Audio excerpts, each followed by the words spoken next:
I'd say that most of the small companies are driven by very technical people who are very passionate about what they're doing, and they're very good at creating software products, but they're not so good at the sales and the marketing side and establishing relationships within the partners. And so we kind of started searching for a better way to use tools, be as agile as we can, but not limit ourselves with what the science of agile says.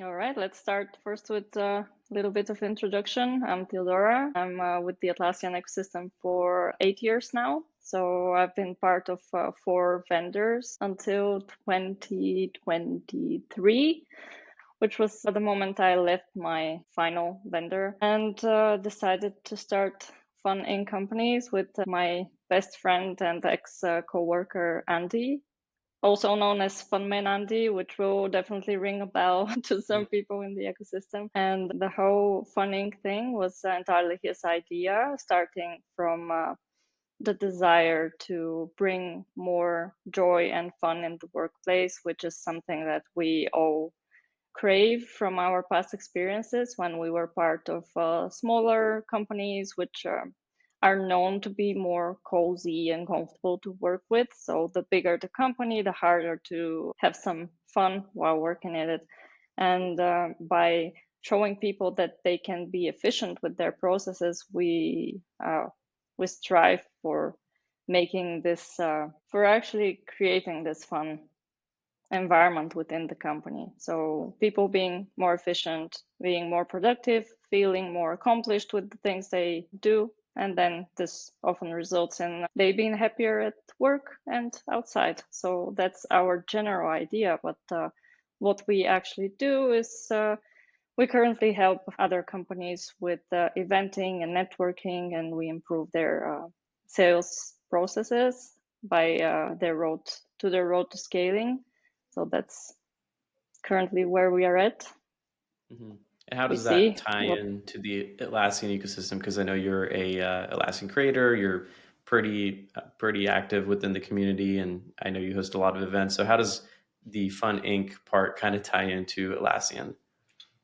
we're currently helping some Atlassian marketplace vendors with their initiatives. So some of them need help with their partnership programs. Some of them need better marketing and better eventing. So that's where we come to help. And I have the benefit of being around 4 years, and I know most of the people and most of the companies, and we all already have these established relationships that help us move forward. And that's something that people search, and they're grateful for our abilities to open some doors thanks to the people we know and the relationship that we built throughout the years. And we're always going forward with positive mindset. So we try to make a good relationship out of every friendship in the ecosystem.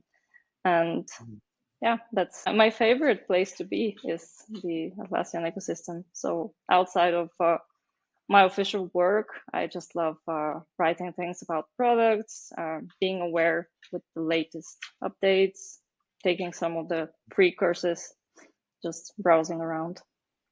So it sounds like you do some marketing for a lot of those Atlassian vendors and marketplace partners. Some of them, yeah, some of them we help them do better with their event and overall approach. That's interesting. I think there's a lot of people that listen to this podcast that are vendors and maybe solutions partners. I'd love to hear maybe what you've seen so far that those kinds of partners or vendors, what they do, what they can improve on the most. Like what's something common that you feel like is done wrong and that you help them improve when you come into an organization to help consult? Something very common, I'd say that most of the small companies are driven by very technical people who are very passionate about what they're doing, and they're very good at creating software products, but they're not so good at the sales and the marketing side and establishing relationships within the partners, and even just reaching out to bigger solution partners and expanding their network. So some of them just stop by the idea, I have a great product, I work hard on making it suitable for the marketplace. I have some customers, that's great, and that's it. So they kind of stop at some line that is comfortable for them. But seeing how the ecosystem changes, there's so many vendors out there now. For the past 8 years, that grew exponentially, and it's not easy to be just a 3 people team, only developers who release an app. You really need more to be able to reach the audience that you aim for. So sometimes it's a very basic advice for most of the listeners, maybe, but if you're, let's say, I'm nothing but I'm not a technical person. That's the last thing that I am in terms of I don't know how people, how products are built. I can test them as a user, but yeah, that's not my place. And I perfectly understand the opposite side as well. People who are deep into their product, they're just not comfortable being outside talking to people. Yeah, that makes sense. Have you worked with any solutions partners as well, or is it just the development side of things? We're currently partnering with the smaller marketplace vendors, not solution partner, but they usually aim to get in touch with a bigger solution partner to be able to present their products and eventually move forward with someone bigger. Hmm. Yeah, that makes sense. I just come from a little bit of a different perspective as a solutions partner, more of a solutions partner perspective rather than a developer perspective. We have some apps in the work, but we're, primarily providing consulting services and things like migrations and new implementations of Jira and Atlassian. So it's a little bit different from developing an application and releasing that. So I was just wanting to see if you kind of had any experience there and if you've worked with any solutions partner and the differences between maybe marketing strategies and all that between the development versus solution partner side, because I'm sure there's different approaches there that would probably be taken and different ways of approaching and being able to close more sales and all that. But yeah, really interesting perspective that a lot of those teams are very technical and product focused, not very marketing focused. Do you find that most of those teams have some kind of marketing people, or typically they're just the technical people and they're just selling their product any way they can, and that's why they bring you in? Well, some of them, they have a marketing person. Rarely it's people, and this marketing person is probably overwhelmed with everything from trying the product, from updating listings, taking care of eventually some blogs, documentation. Depends on what your vision for marketing is at this current state, but that's a lot. And for one person, I've been such person for many years, and sometimes you just don't know where to start. You have so many things to do, and you're constantly switching your focus into what's the most urgent thing for the day. And that's where a strategy, a help from outside can really help you just plan your things and stop jumping from one to another based on what's the priority in your circle. So that's something I see as a benefit from outside consulting services. Hmm. Do you ever work with individuals or companies to implement or utilize Atlassian, or is it just with the vendors and partners? Currently, we're just with vendors and partners, but we have some companies that are interested in our services outside Atlassian. So who knows? There may be an overlap at some point in the future. Hmm. How did you fall into the Atlassian ecosystem, and is it something that you've used previously before at your roles before working with marketplace partners, or is it something that you used at a role and then kind of went into the job with a partner and then kind of got familiar with it, or how did you get exposure to it first, and what were your initial thoughts of it? That was completely random, to be honest. I was working as a graphic designer and photographer for a big Bulgarian shoe manufacturer. Imagine taking nice photos of high heels on white background and then spending my day taking care of these pictures using the Adobe stack. And that was the dream work for me at this current state in time. But a friend just pitched me the idea that we have this company here. It's called Botron Software. He was one of the co-founders of the company. And we're searching for a marketing person, but I never knew what kind of job you have. And we just chatted about marketing and my job and my career. I said I'm completely uninterested in this position. I feel great. I just comfortably photograph shoes all day, and that's great. But I received an invite for interview that was in my inbox, and I never stay away from opportunity. So I wasn't interested until this invite came uninvited in my inbox. So we had a chat with a couple of people from this company. It was weird as a change of jobs. It's from something that you feel very comfortable, you're very good with, to something completely different, 100% different. And one is in my native language, big plus. The other is English and whatever else you can have as a language on the background. So kind of a different time for me to decide, but I decided just to try it. It's something that would have eventually opened doors. So I jumped straight in, and it was very hard and very different, very interesting at the same time. The first months, getting familiar with all of these weird things, like even working with a MacBook machine was something that I considered a big and different experience for me. And then getting familiar with Jira server at the time, then with Confluence, then with other products, the products of the company I worked with. And it started being more and more interesting. And I was more and more hooked on using these tools and seeing how they can really change how people work, what the quality of their work and the speed of delivery. Mm-hmm. So yeah, I think the best decision ever. That's interesting that you kind of fell into the space from a marketing perspective. And did you end up utilizing Jira and Confluence for specifically marketing projects? With time I did. So my onboarding task was starting a Jira, my own Jira instance on a Docker. So yeah, no Jira Cloud wasn't that easy back in the day. Yeah, and then with knowing the product better, I kind of realized that this approach that software teams have to developing an app, delivering solutions, it's great for marketing too. So marketing is not an exact science. Of course, it's time pressing. So you can't plan it on 100%. There's always something that happens and you need to react quickly and not lose the noise that you can be part of.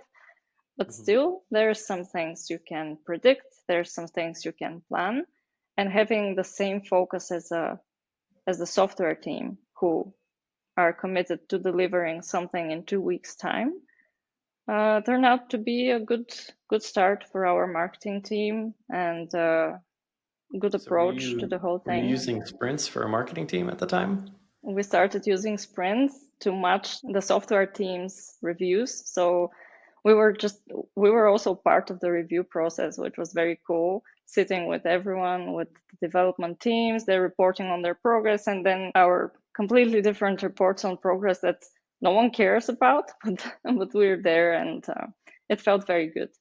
It was nice. And with time, of course, some changes were required, like 2 weeks time is a very short time for a marketing team. So we kind of started searching for a better way to use tools, be as agile as we can, but not limit ourselves with what the science of agile says. There are certain things that you can't really do. Estimating story points for marketing Right. is just not it's not working for us. Yeah, I love that you came into it and used it for marketing and even went with the sprints for marketing and tried that out, because there's a big stipulation in the space that Jira is a technical tool or a tool for developers and it's not meant for marketing or HR or whatever else. So you kind of came into it when, well, it was a long time ago when Jira or Atlassian didn't even put a focus in on those kinds of teams, but you were still able to use it in that way. And I would say, we're way, way further than we were back then. And these days, Jira, at least our organization uses it for marketing, for accounting, for, our goals, our business goals, for all of our teams, our project management. So it's so heavily utilized within our organization everywhere that we hardly use any other tools outside of the Jira, workspace. Are you still actively using Jira for that kind of project management as well? No, now with at Funink we use Trello and Confluence as our major Mm-hmm. planning and information documentation tools. In my previous work with Old Street Solutions and Tempo, we were heavy users of Jira Mm-hmm. for marketing, and yeah, I see the benefits of using Jira. I see the benefits of using simpler product as Trello, but it depends on what your core goal is. At one side, I was working with a marketplace vendor being responsible for an app marketing, which means that my access to Jira boards is very important so I can see what's in progress. I don't want to bother the development teams when everything is on the board and I can just go see what they're working on. And it was just easy to track my work on Jira as well. But now, not needing a Jira instance for our activities, we just found that Trello is the better product at this stage of time. And when you have a relationship with the customer, it's easy to just spin off a quick Trello board and you can collaborate together very easy. Everyone are familiar with this, and yeah, for this purpose, this is Mm-hmm. better for now. Yeah, that's a good point. I was just going to ask what is the benefit of Trello that you see over Jira and kind of why you went that direction. There's a lot of debate in the space, right? Trello versus Jira because they're kind of similar tools and they could do relatively similar things. I am curious about the integration between Trello and Confluence because I believe it's not as well built and as robust as the Jira Confluence integration. So I'm curious what your thoughts are on that and if how you're utilizing the integration between the two. Yeah, that it's not great. You basically Mhm. can link some pages and that's it.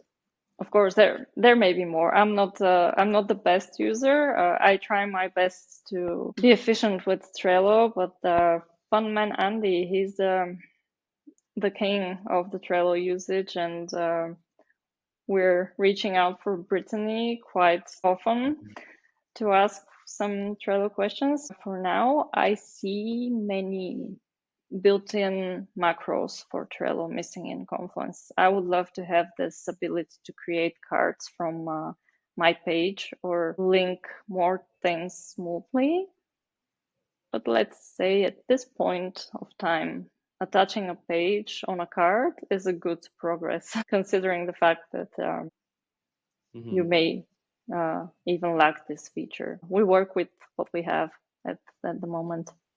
Yeah, I feel like there's definitely a lot more cross integration, especially if you look at automations. You could create Confluence pages, you could create Jira issues, you could link them. A lot of things you could do with Jira automation and Confluence automation, which they're using a very similar automation platform, and I think that's why it's very easy. But with Trello, I haven't seen any of those automations included within like Confluence or Jira, so it's a little bit more siloed. And I guess hopefully we'll get a better integration between the two. It'd be really cool to just click a button, create a card, or click a button, create a page, and auto attach, which is something we can do in Jira now, and it's been pretty great, especially for like managing our clients. We have our Jira space or Jira board for a client, then we have a Jira space for a client.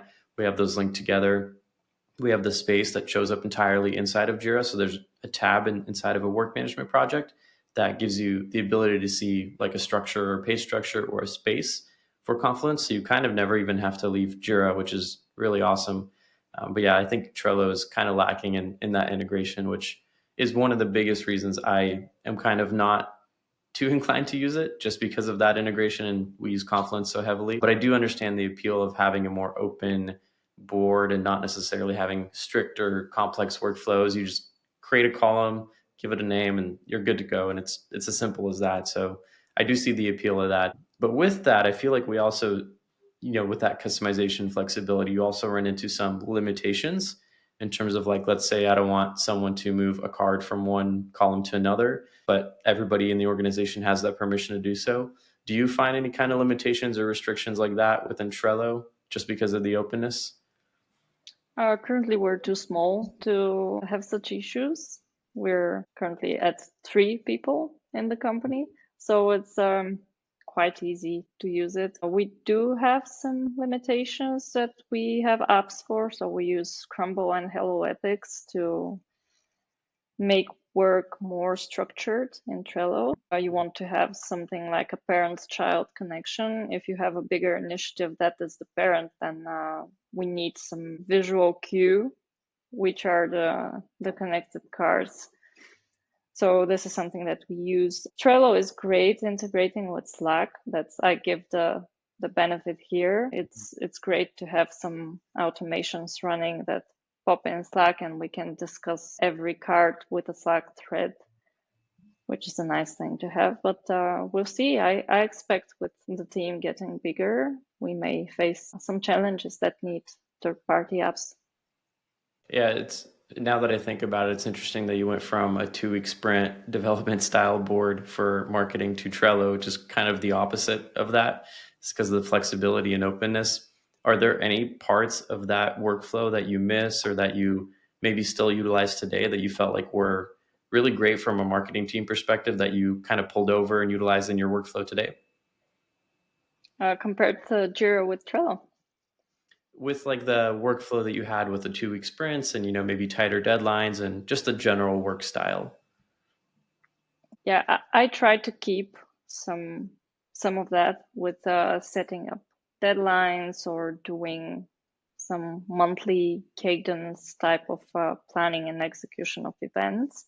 So at some point we moved from 2-week sprints with my last team in Old Street. We had a person who was working 3 days per week, and it was just very impossible for us to run in 2-week sprints. It's like if this person is here only for 6 days, time just flies so fast, and some initiatives can't pick up with the speed. So we did the most wrong thing ever. We decided that our board is a monthly board and no one can stop us.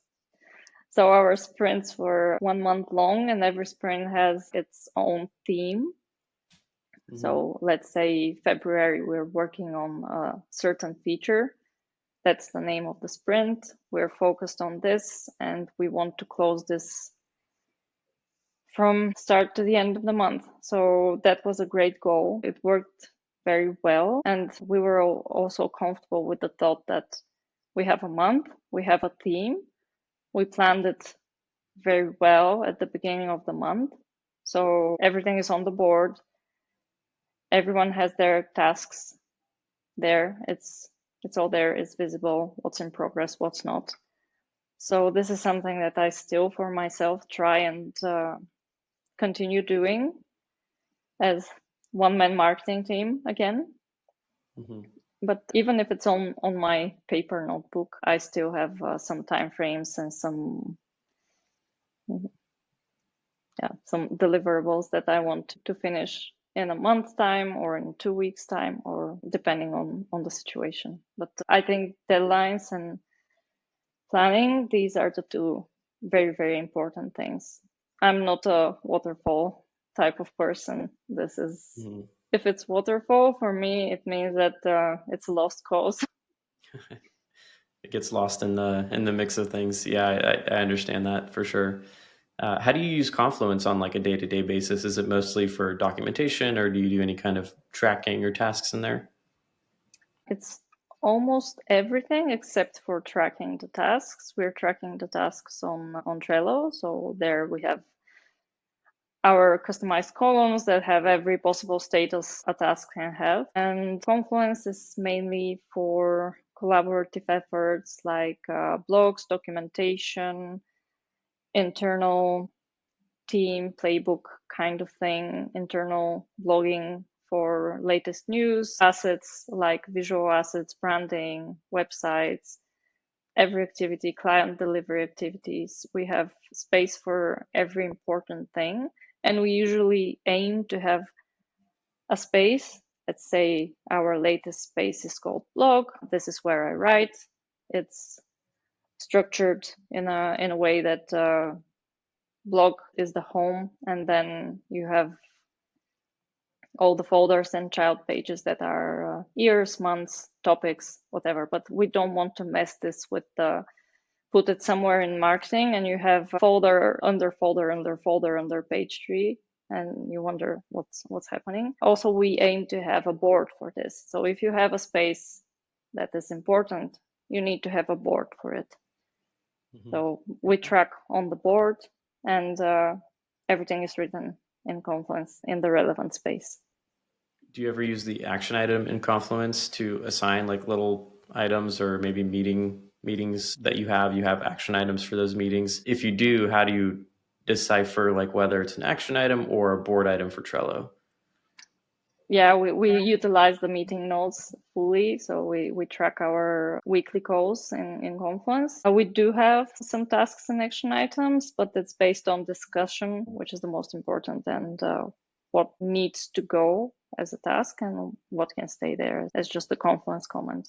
Sometimes it's more vague, so until it's clear what the purpose of this exact discussion is, it's in Confluence. So only the things that are clear and we feel like you can start progress tomorrow. So it's clear enough so you can put it there and start working on it. If it's not clear, then it's not on Trello. Got it. Yeah, that's always kind of been a tough one for me and my team. It's, you have your action items in Confluence, which are easy to create, easily show up for everyone. But then what do we pull over to the Jira board? And what should we include there? And what should stay as an action item versus what should go into the Jira board? I think for us, we've kind of landed more so on, right now we're not fully committed to this, but we've kind of landed on if it's an item that needs to go into in progress, maybe needs review, then that becomes a Jira board item. And if it's something that is more or less just open, straight to done, that can remain as an action item in Confluence. But then that kind of presents another problem where you have things in Jira that you have to do, things in Confluence that you have to do. Then you have a personal task list that you're working on. And there's so many places that you have to check that you kind of have things slipping through the cracks. So it's a little bit tough to manage all of it. It would be really great if there's the recent feature that Jira has the action items from Confluence, very similar feature. It'd be great if they can kind of combine those into one place within Jira, where I could just see all the action items from, let's say, all Atlassian platforms, maybe even Trello included. That would be really cool. But yeah, right now it's a little bit siloed and difficult to find everything from everywhere. Yeah, I also had this rule that if the task is shorter than your time to put it on the board, just do it in the next 5 minutes and get over with. That's actually a really good rule. I've heard people kind of say something similar where it's like, if it's 2 minutes or less, just do it right now. But if it takes longer than to put it on the board, you might as well do it right now. That's a really good rule of thumb as well. Yeah, anything else that you find useful within the Atlassian workspace or suite of products? Are you using Loom at all since they acquired that recently and integrating that with Confluence or Trello? We had a fun story for this in our recent marketing workshop that we did in Sofia. So Andy came to visit me for the first time in Bulgaria and we sat down to have our yearly planning. And we decided to discuss something using Loom, quick recording for some project that I was working on. It was marketing material for an event that is happening at Team 25. So every feed, we decided to record 2-minute clips for every review item. And we stumbled across weird issue with Loom logins. So when you go outside of Confluence and try to log into Loom, you just enter an endless loop that it's an endless redirect, and we never ever successfully logged in to Loom outside of Confluence, which was very weird experience. And that was the last thing we did with Loom. So I don't think I'm with the hype of this thing.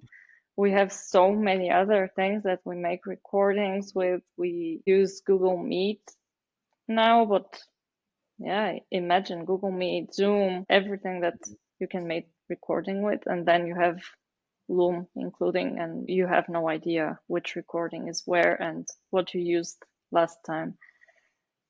I see people using it, they're happy, but I don't think that's our thing. Yeah, and even Zoom like has their own product. I think it's Zoom Clips or something similar, which essentially does what Loom does. But the appeal of Loom is that you record it, you get a link, and you just send that out. It's all automatic. If you have the AI add in, it's also going to give you an auto title. It's going to give you the captions and going to give you all of the sections. Like for if you talk about two subjects, it'll actually give you chapters for that Loom. So the appeal is kind of like you just record it, you send it, and you forget about it. Whereas with Zoom, it may be a little bit more of a struggle. You have to download the video or whatever, attach it, and maybe find a link for that. The appeal of Loom is that you just record, copy link, and send. And for myself, if I do that, 3 or 4 times a day, it's going to be quite a bit of time and effort to copy all those links and download the videos and all that. With Loom, it's just sending it out, and it's pretty much instant. So that's the appeal for me and our team. And I don't think we really reference Looms from, more than a day or two ago, maybe a week or so. It's mostly like in the moment, like if someone on our team needs us to look at something or needs help with something, I might record a quick Loom for them. Or if I'm reviewing, let's say, something on the website for our marketing team, I'll record a Loom for that. It's a little bit easier and quicker than jumping on a call. And it's also a little bit more clear than just a written article or a screenshot. So that's kind of the appeal for me. But I do know that not all teams have that same workflow and maybe find the utility from Loom in that same way.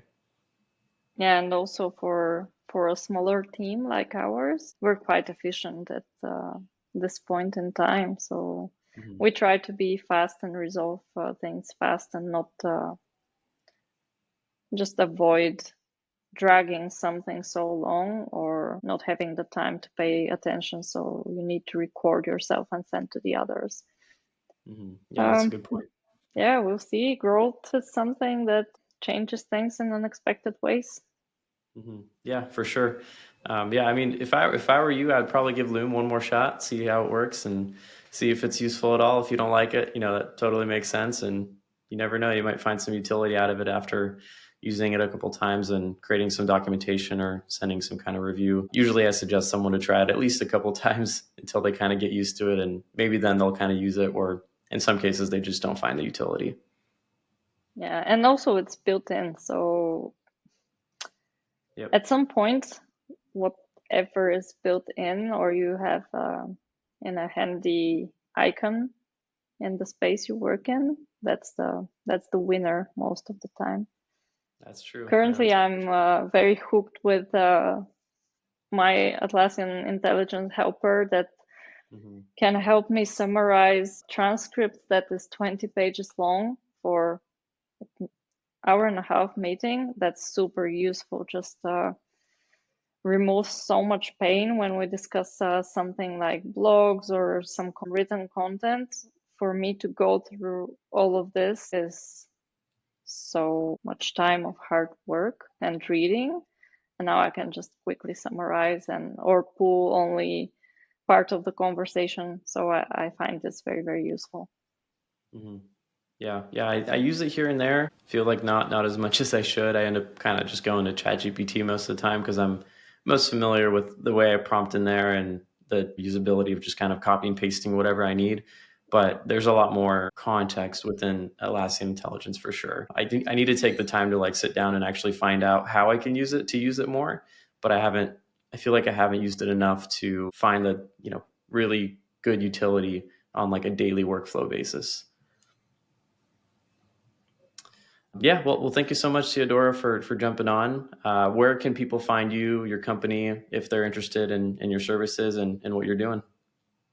They can find us on LinkedIn. The quicker way, me or Funman Andy or Fun Inc. Our URL is funincompanies.com, so they can go and browse our one-page website. We have links to our service management portal where they can send us tickets or they need to find out more. We do demos of our business, so everyone can just hop in and submit a ticket. We'll gladly come back to them.